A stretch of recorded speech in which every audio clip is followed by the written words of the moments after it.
Hello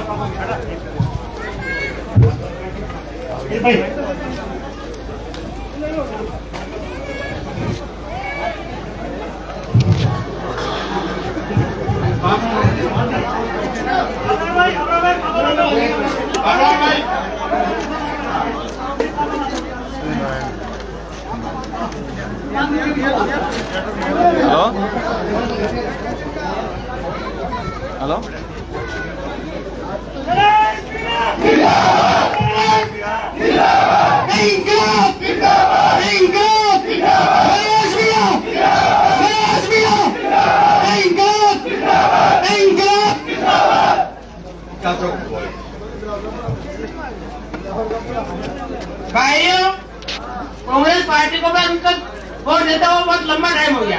BJP वालों को भी दिया है। अब अपने साथ में नए चेहरे सामने आए हैं। नरेश भाई जी भाई साहब हैं, जिनको तन धन लगा के जितावे और बहुत ज्यादा से ज्यादा वोट देवे।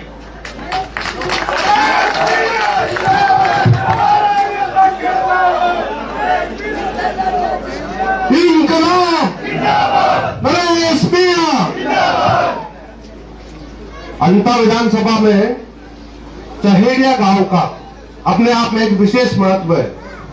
चहेड़िया गांव की जनता से मेरा आग्रह है, मेरा निवेदन है कि हमको हमेशा केवल और केवल वोट के लिए वस्तु समझा जाता है और जिस तरह के नेता यूज एंड थ्रो की राजनीति करते हैं वो आप सब लोगों को समझने की आवश्यकता है।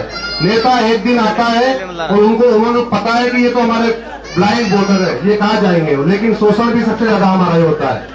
एक दिन आता है, हाथ पैर जोड़ता है, मीठी मीठी बातें करता है, वोट लेके चला जाता है, वो राजा बन के चल जाता है और जनता भिखारी बन के रह जाती है। हम पूरे 5 साल छोटे छोटे कामों के लिए परेशान होते हैं। आप सब लोगों को जागने की आवश्यकता है। पहली बार विकल्प के रूप में एक मजबूत चेहरा, मजबूत दमदार व्यक्ति तो हमारे बीच में आया है। जनता विधानसभा का भाग्य का चुनाव है, ये हमारे बच्चों के भविष्य का चुनाव है। हमने हमारे बच्चों को केवल मजदूर बनाने के लिए पैदा नहीं किया है कि वोट देते रहे और नेताओं के बच्चे तो हेलीकॉप्टर में घूमे और हमारे बच्चे यहाँ पे पत्थर फोड़ते रहे। आप सबको पता है कि हमारे चेहरिया में, हमारे शोषण में, हमारे मऊ में किस तरह से इस मऊ की शोषण की छाती पर खंजर घोपा, यहाँ के अवैध खनन करके जमीन हमारी, गांव हमारा, क्षेत्र हमारा, उसके बावजूद भी यहाँ से अवैध खनन करके धंधा किया इन नेताओं ने। तो उसके बाद भी अगर हम लोग जागेंगे नहीं तो फिर हम हमारे बच्चों के लिए सबसे बड़े गुनहगार हम लोग ही है। चहेड़िया गांव वालों से मेरा यही कहना है कि हमने सब लोगों को वोट दिए हैं। हमेशा आंखें बंद करके प्रमोद जी भाई जैसे भ्रष्टाचारी व्यक्ति को वोट दिया, उसके भ्रष्टाचार में उसने पूरे राजस्थान में क्या नाम कमाया आप सबके सामने। पहली बार मौका आया है कि सब लोग गाँव वाले एकजुट होकर एक परिवर्तन की दिशा में आगे बढ़े।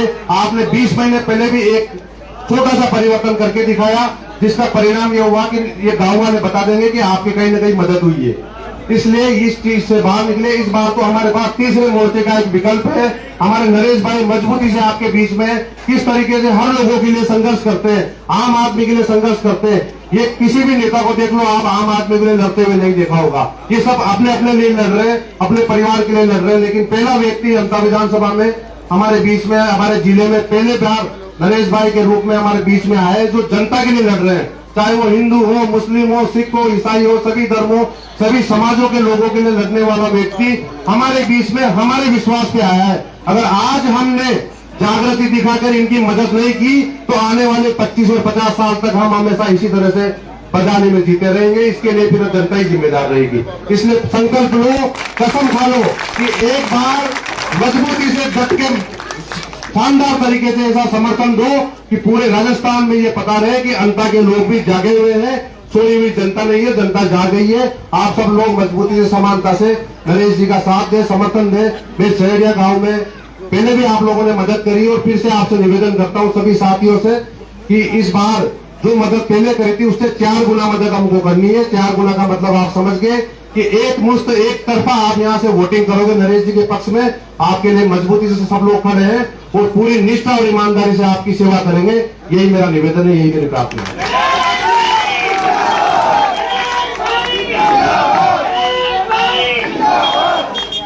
मुझे इसी चुनावी कैंपेन के दौरान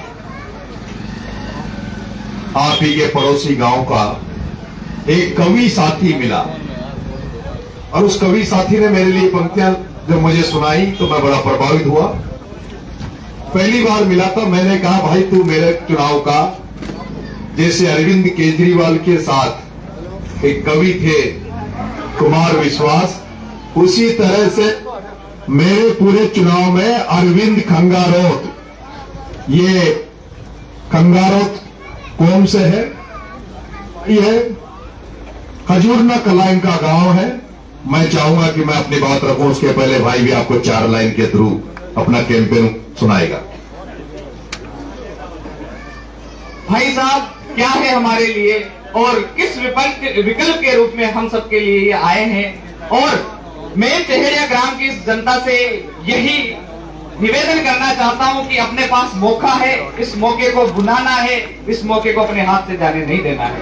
कि राग नहीं, द्वेष नहीं, सत्ता का विशेष नहीं, राग नहीं, द्वेष नहीं, सत्ता का विशेष नहीं, ज्वाला क्रांतिकारी की जो मन में लिए चला, और चला तो चला क्यों, चला हो कोई गज जैसे, दीन दुखियों के हक के लिए लड़ा चला, और बड़ा तो बड़ा क्यों, बड़ा हो कोई सिंह जैसे, कि बड़ा तो बड़ा क्यों, बड़ा हो कोई सिंह जैसे, न्याय से अन्याय की जो राह पे बड़ा चला।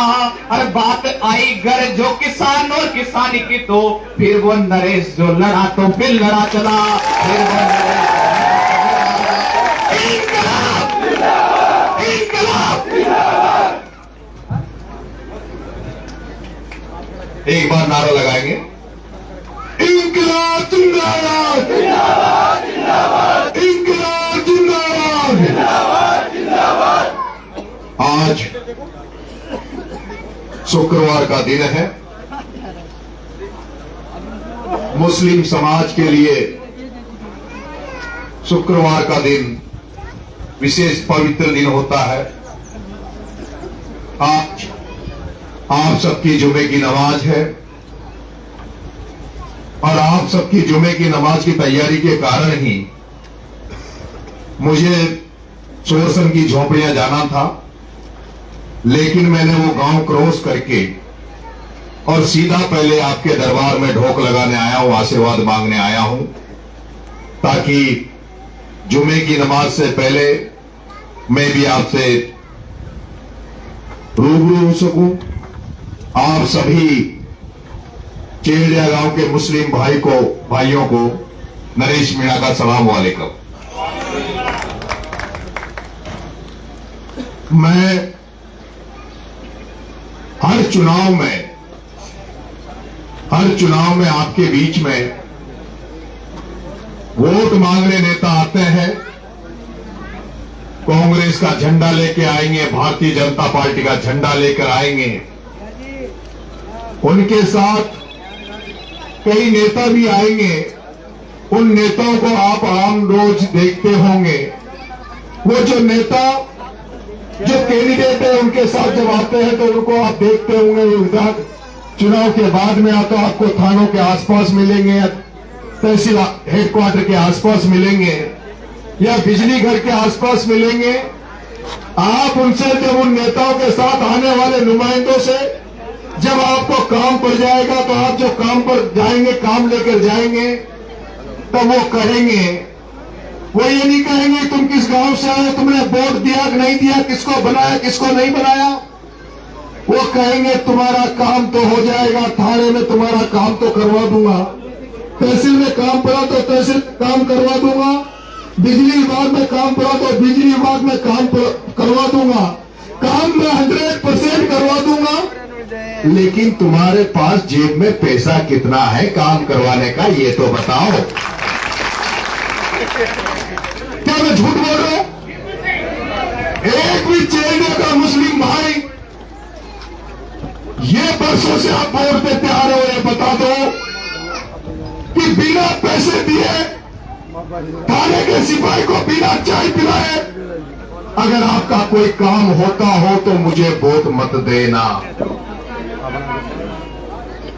अगर आपको लगता है कि आजादी के बाद लगातार चुनाव होते हैं, लगातार बरसों से हम पीढ़ी ने पीढ़ी वोट देते आए हैं, और पीढ़ी ने पीढ़ी वोट देते आने के बावजूद भी व्यवस्थाएं बदली नहीं है, सिस्टम बदला नहीं है, एक 23 साल का बच्चा भगत सिंह, क्या उसने इसलिए फांसी का फंदा अपने गले में डाल लिया था? क्या उसने यही सपना देखकर कि मेरा देश आजाद होगा, मेरा देश आजाद होगा, उस आजाद भारत में धर्मनिरपेक्षता होगी, उसने नारा लगाया था हिंदू मुस्लिम सिख ईसाई हम हैं भाई भाई। भगत सिंह ने नारा लगाया था हिंदू मुस्लिम सिख ईसाई हम हैं भाई भाई। सुभाष चंद्र बोस ने नारा लगाया था, भगत सिंह गांधी ने नारा लगाया था, बाबा साहब ने नारा लगाया था। उस देश की आजादी के लिए लड़ने वाले लोगों ने नारा लगाया था हिंदू मुस्लिम सिख ईसाई हम हैं भाई भाई। लेकिन आज देश में धर्म के नाम पर जहर घोला जाता है, जाति के नाम पर जहर घोला जाता है, जाति और धर्म के नाम पर लोगों को लड़ाया जाता है। वोट मांगने आते हैं तब तो आपके दरवाजों पे ढोक देते हैं, नतमस्तक हो जाते हैं, आपको दुआई देते हैं कि भारतीय जनता पार्टी मुसलमानों की पार्टी नहीं है, मुसलमानों की पार्टी कांग्रेस है, इसलिए कांग्रेस को वोट देना। और जब आपके दरवाजे पे कांग्रेस आती है, मुस्लिम भाई मुस्लिम इसको अपनी पार्टी मानकर, धर्मनिरपेक्ष पार्टी मानकर वोट देता है कांग्रेस को। अगर संजीवनी मिली हुई है, वेंटिलेटर पर पड़ी हुई कांग्रेस को अगर कोई सांसें दे रहा है तो मुस्लिम तबका दे रहा है। लेकिन जिसको मुस्लिम तबका इस जनता की धरती पर कांग्रेस के नाम पर जिसको वोट देता है, मैंने सुना है वो किसी मुसलमान के घर जाता है तो उसको मुसलमान का पानी पीने में छींके आती है, मुसलमान का खाना खाने में उस कांग्रेस के प्रत्याशी जिसको आपने 3 बार एमएलए बनाया उसको छींके आती बताई, उसको वोट दे रहे हो आप। वो व्यक्ति जो मन में आपके प्रति अलग भाव रखता है उस व्यक्ति को चेलिया के साथ ही वोट देते हैं। अरे मैं तो आपके पड़ोसी गांव, नया गांव में पैदा हुआ, कल्याण सिंह के घर में पैदा हुआ, उस कल्याण सिंह के घर में पैदा हुआ जो आसम अंकल के दोस्त थे। आसम अंकल बुलेट मोटरसाइकिल लेकर मेरे जाते थे तो मैं बहुत छोटा था, लेकिन आसम अंकल को मैं अपने हाथों से खाना खिलाता था। उनके खिलाफ एक ग्रुप और भी था, यहाँ 2 ग्रुप हुआ करते थे और दोनों ग्रुप मेरे गांव में जाते थे और बाबा दानवर के घर जाते थे। मेरे गांव में घर जब जाते थे तो बाबा काका आसम को और उनके साथ जो जाते थे उनको मेहमानों की तरह हमारे गांव में पूछते हुए हमने देखा। मुझे तो जिंदगी में पता नहीं कभी जेल में काम पड़ेगा नहीं पड़ेगा। आज आपके दरबार में भीख मांग रहा है नरेश मीणा, मुस्लिम भाइयों आपसे भीख मांग रहा है। इस नरेश मीणा को 2.5 साल के लिए मौका दे दो। 25 साल तक आपने कांग्रेस के नाम पर आपने तो एक बार निर्दलीय के रूप में भी प्रमोद जैन भाया को बनाकर भेजा था, उसको निर्दलीय बनाकर आप ही ने उसको मजबूत किया था, आप ही ने उसको टिकट के लायक बनाया था। अगर आप आज मेरी भावना समझते हो तो मुझे भी 2.5 साल का कर, अगर आपको लगता है कि युवा ये बच्चा कुछ कर सकता है तो 2.5 साल के लिए मौका मांग रहा हूं। आप अगर मुझे 2.5 साल का मौका दे दोगे, 25 साल उसने राजनीति करते हुए बाहर घर संपन्न हो गया, तामझाम हो गए, घरवाली भी जिला प्रमुख है, बेटा भी कांग्रेस का अध्यक्ष है, लेकिन नरेश मीणा को मौका दे दो, आशीर्वाद दे दो तो मेरी भी चल निकलेगी, मैं भी कहीं जुगाड़ कर लूंगा। लेकिन भाया पे फर्क नहीं पड़ेगा, भाया को फर्क नहीं पड़ेगा। भाया हार जाएगा तो उसकी लुगाई जिला प्रमुख से नहीं हटेगी, भाया हार जाएगा तो यूथ कांग्रेस का उसका वोट नहीं जाएगा। भाया के पास इतना पैसा है जिससे उसकी तो राजनीति जिंदा रहेगी, घर जिंदा रहेगा। पर मेरे मुस्लिम भाइयों, अगर ये बेटा आपका हार गया तो दूसरा नरेश धरती पर हाड़ोती पर बिरला के खिलाफ लड़ने वाला खड़ा नहीं होगा, दूसरा नरेश वसुंधरा के खिलाफ लड़ने वाला खड़ा नहीं होगा। दूसरा नरेश धन्ना से ओम बिरला के खिलाफ खड़ा नहीं होगा।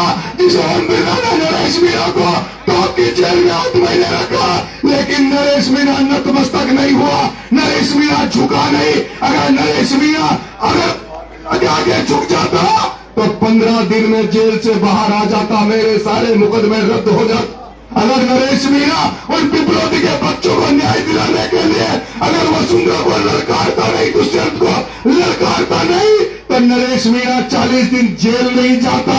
मैं पूछना चाहता हूं, तुम कांग्रेस के नाम पर प्रमोद जयमाला को वोट देते हो मेरा मुस्लिम भाइयों, उससे एक बार तो बिरला के खिलाफ एक शब्द बुलवा दो, उससे एक बार तो वसुंधरा के खिलाफ एक शब्द बुलवा दो, उससे एक बार तो बीजेपी के खिलाफ एक शब्द बुलवा दो। मैं तो चिल्ला चिल्ला के कह रहा हूं कि मेरी विचार बीजेपी से नहीं मिलता। इसलिए मेरे मुस्लिम भाइयों, आप जिसकी तरफ जाओगे एक तरफा जाते हो। मुझे पता है 50 से 60% मुस्लिम भाइयों का मन मेरे प्रति बन चुका है। मेरा अबरार भाई को मैंने छोड़ रखा है। ये अबरार नहीं, ये नरेश है। ये नरेश को मानकर मैंने आपको छोड़ रखा है। ये वही अबरार है, ये वही अबरार मौलाना है जिसने इस आपके भाई नरेश मीणा को, आपके भाई मीणा को समरावता में अगर उस गोली कांड में अगर कोई बचा के लाया, नरेश मीणा तुम्हारे सामने मुस्लिम भाइयों जिंदा खड़ा है तो इस आपके बेटे अबरार की वजह से खड़ा है। ये आपसे वोट मांग रहा है, घर घर घूम रहा है। मेरा बेटा, मैंने इसको संभला रखा है। मेरा बेटा अनिरुद्ध, उसको मैंने जिम्मेदारी दे रखी है कि तू अबरार के साथ रहेगा। मुझे उम्मीद है, मैं उस दिन शादी में आया और जिस तरह से चेहड़िया के लोगों ने मेरा स्वागत किया, आपने आशीर्वाद दिया, मुझे भरोसा है चेहड़िया के लोग मुझे आशीर्वाद देंगे, भरोसा देंगे। तो बाल लड़ा, मांगरो, शीशवारी, अंता, आपका बेटा पीछे नहीं रहेगा। आपके बेटे को सर्व समाज जिस तरह से आशीर्वाद दे रहा है, ऐसा लग रहा है ये चुनाव अब नरेश का नहीं है, चुनाव जनता का बन चुका है। चुनाव यहाँ के अंता के किसान का बन चुका है, मजदूर का बन चुका है, बेसहारा का बन चुका है। उन लोगों का चुनाव है जो कहते हैं कि वोट आओ, नेता आओ, चली जाओ, पर माँ को कभी भी तकदीर न सुधरी। माँ का घर कच्चा पड़ा जाए, माँ का पानी कोई न, माँ का खेत खाली पड़ा जाए। अरे आप तो भरत सिंह जी कुंदनपुर के नजदीक के हो, वो भरत सिंह जी आज ऊपर से देख रहे होंगे, उनकी आत्मा भी आज कह रही होगी कि है भगवान, अंता की जनता जाग जाओ और इस भ्रष्टाचार के खिलाफ खड़ी हो जाए और इस नए नौजवान बच्चे को आशीर्वाद दे दे। मैं आपसे तो बहुत बहुत धन्यवाद देना चाहता हूं कि आज आपने चेहड़िया में जिस जोरदार तरीके से जेसीबी लगाकर स्वागत किया। मैंने सुना है यहां जो प्रचार करने आते हैं नेता पार्टियों के, वो मालाएं खुद भेज देते हैं, वो फल फ्रूट खुद भेज देते हैं, कांटे खुद भेज देते हैं। मैं आऊंगा, मारा था फराती जो माँ की मारा भी खुद ही खंदा हो जाए, फल फ्रूट भी खंदा हो जाए, कांटो भी खंदा हो जाए। लेकिन मैं किसी भी गांव में ना माला भेजूंगा, ना कांटा भेजूंगा, कुछ नहीं भेजूंगा। अगर स्वागत नहीं करेंगे, कोई माला नहीं पहनाएंगे, तो मैं तो चरणों में ढोक देता हुआ, गलियों में घूमता हुआ, प्रत्येक व्यक्ति के दरबार में ढोक लगाता हुआ आशीर्वाद मांगूंगा। लेकिन आज आपने चेहड़िया में जो आपने फटाके चलाए, जेसीबियां खड़ी करी और जो कांटे पे आपने सेब फल से मुझे तोला, आपका एहसान जिंदगी भर नहीं भूलूंगा, आपका एहसान जिंदगी भर नहीं भूलूंगा। आप जब भी याद करोगे, आपके साथ खड़ा मिलूंगा। मुझे आशीर्वाद देना, मुझे मदद करना। बहुत बहुत धन्यवाद। राम राम।